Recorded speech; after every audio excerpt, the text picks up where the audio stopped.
Hi there, this will be our help video for weeks 12 and 13 for Spanish 101 Fall 2017.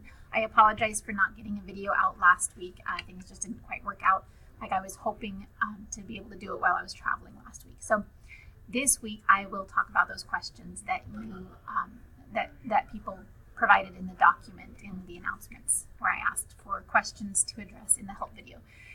So I'm going to work through these. We're going to talk about the final project, the final exam, and some schedule issues, and then one content question. So first, somebody asked about the overall requirements of the final project.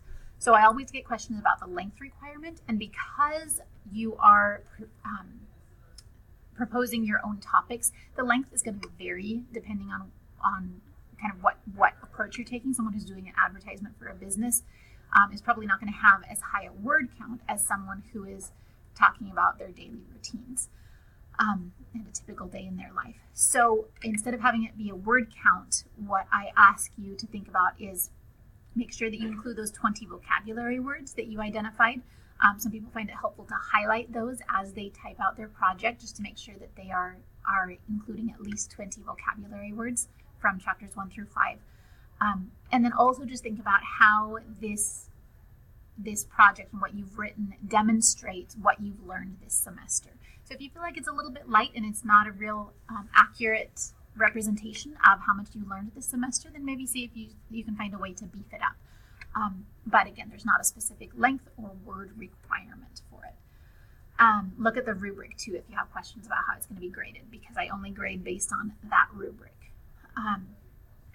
So let's see, and then of course it's 3 components, just like that family presentation was that we did in weeks 5 and 6. So the written text, visuals such as photographs or clip art, and an audio recording. Those are the 3 things that have to be included in the final project. So hopefully that helps clarify that.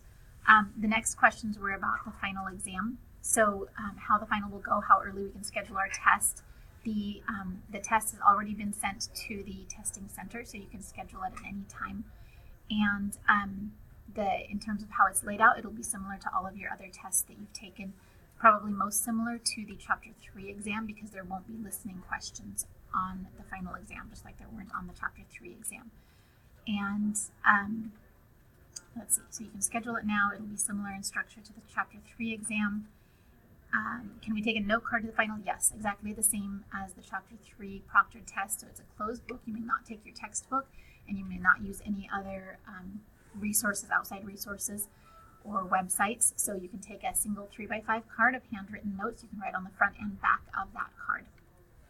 So think about if there's any vocabulary you want to include on that, if you want to include verb charts on that, whatever you can fit on that card that you think would be most helpful to you as you take the final. It is a comprehensive final, so anything from chapters 1 through 5 could be included on that. Now, one thing to keep in mind is that most of the final exam is pulled from the same question pools as our tests and quizzes. So it may not be the exact same questions that you've seen before, but it will almost exclusively be question types that you've seen on previous tests and quizzes. So hopefully that is helpful as well. Then a couple of questions about the structure for the rest of the semester. One was if there will be any more extra credit. There will at least be one more chance for extra credit, and that is the final and of course evaluation.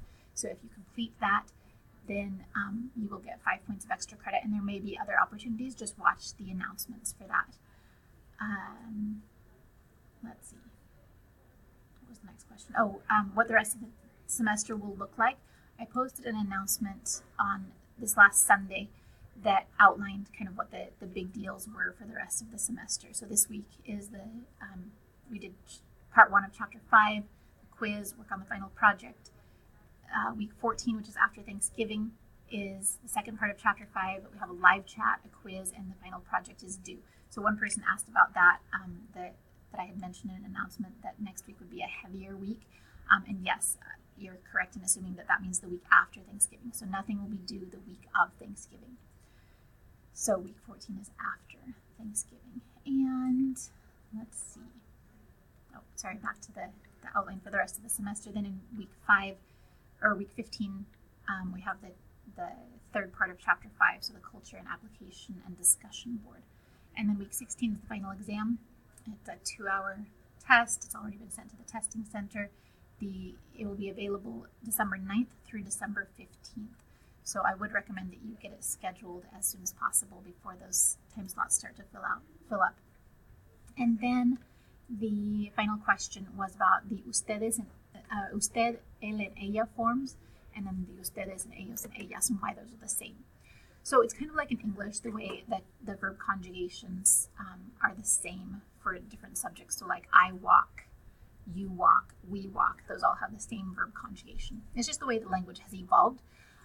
So the usted, which is the third person formal, is going to be the same verb conjugation as él and ella.